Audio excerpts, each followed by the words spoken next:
24 heures, c'était quand même une chose vraiment irréaliste. Je n'ai pas l'obligation d'aller au tribunal. Je suis convoqué. Je n'ai pas l'obligation Dégagez tout le monde. Dégagez tout le monde. Dégagez tout le monde.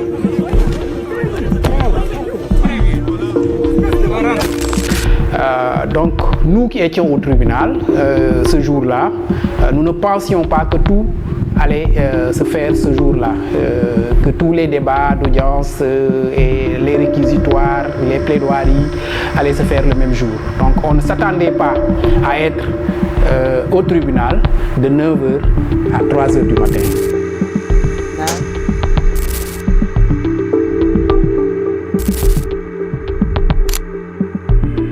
Malgré que l'une des accusées, en la personne de Ndeye Khady Ndiaye, était enceinte de 8 mois, qu'elle peinait beaucoup à rester debout longtemps devant la barre.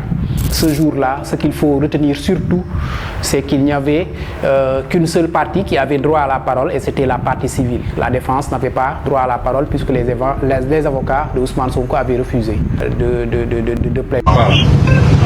Macky Sall jarul li mu leen di def bu leen ko nangu. Soo tiré woon nit dee fi après lan nga ci gagné. Donc utilisez vos cerveaux. Il y a eu des précédents quand même qui nous aident à analyser sa décision de ne pas aller à l'audience ce jour-là et d'aller se réfugier à Ziguinchor. Où on a eu droit au blocus, au fameux blocus de Ziguinchor, on se rappelle tous. Parce que lors de ces audiences en diffamation contre Mame Niang ou Mame Niang contre lui, quand il quittait son domicile pour se rendre au tribunal ou quand il quittait le tribunal pour se rendre à son domicile, il était persécuté par les forces de défense et de sécurité et sa vie était constamment en danger, lui et tous les proches qui l'accompagnaient au tribunal ou qui l'accompagnaient chez lui. On a tous vécu ce fameux jour-là où son véhicule, la vitre de son véhicule a été cassée par les éléments du GIGN et de la BIP.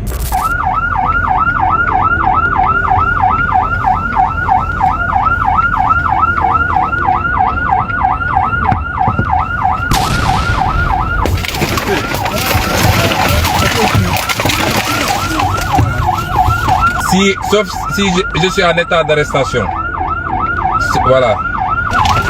Non,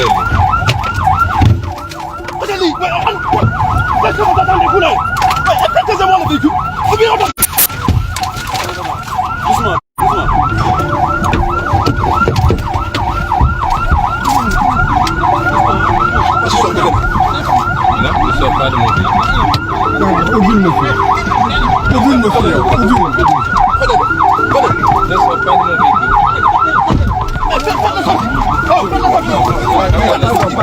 Je suis en état d'arrestation. Non. Est-ce que des forces de l'ordre ont le droit d'extraire quelqu'un de son véhicule? Non, je pose la question avant. Monsieur, arrêtez de faire du mal. Donc tous ces éléments réunis là l'ont poussé à dire que tant que la justice ne lui assurerait pas sa sécurité, il n'allait plus se rendre au tribunal pour répondre à la justice. Je pense qu'il était dans son droit parce qu'il était question quand même. Un jour, on a même assisté à une scène vraiment extraordinaire à Stèle Mermoz où il a été gazé. Par la suite, c'est par la suite qu'il a été évacué, je pense, à l'hôpital dans la nuit au SAMU. Ce jour-là, vraiment, j'ai vu Ousmane Sonko, mais j'ai vu un homme affaibli. Il n'y avait que Guy Marius Sagna qui était là et qui le serrait dans ses bras, entouré vraiment des dizaines de forces de défense et de sécurité, d'éléments de la BIP du GIGN. Ce jour-là, c'est le seul jour d'ailleurs où j'ai vu Ousmane Sonko être affaibli physiquement et mentalement.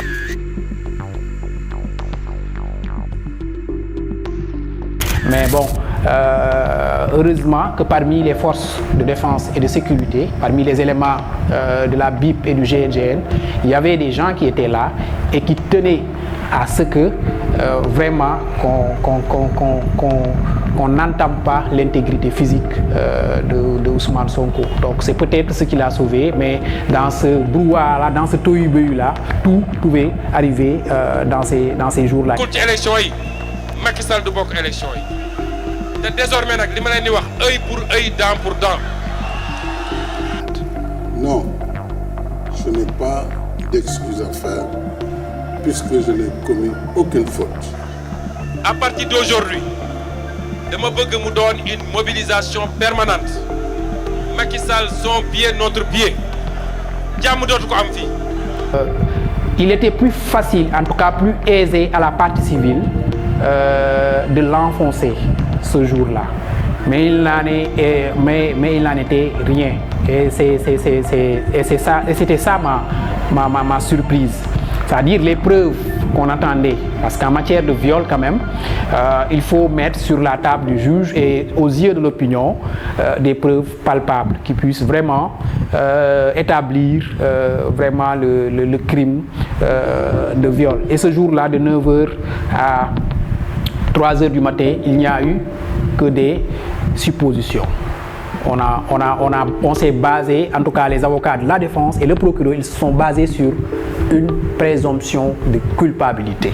Et c'était ça le mot clé. C'est-à-dire, on a présumé Ousmane Sonko coupable tout simplement parce qu'il a refusé d'abord de répondre à la justice, selon eux, et tout simplement parce que voilà, il a refusé de se soumettre au test ADN.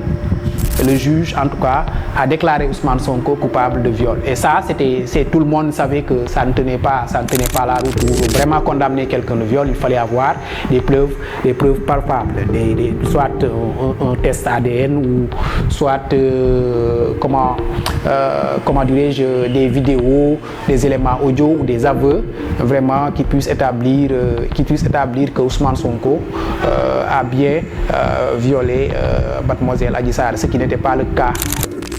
Je suis le responsable de ce pays jusqu'au 2 avril. Toutes les actions qui ont été posées l'ont été dans le cadre de la loi et du règlement. Aucune institution juridique ou judiciaire du Sénégal n'a remis en cause ou mis en doute la sincérité des actions qui ont été posées. Le juge a rendu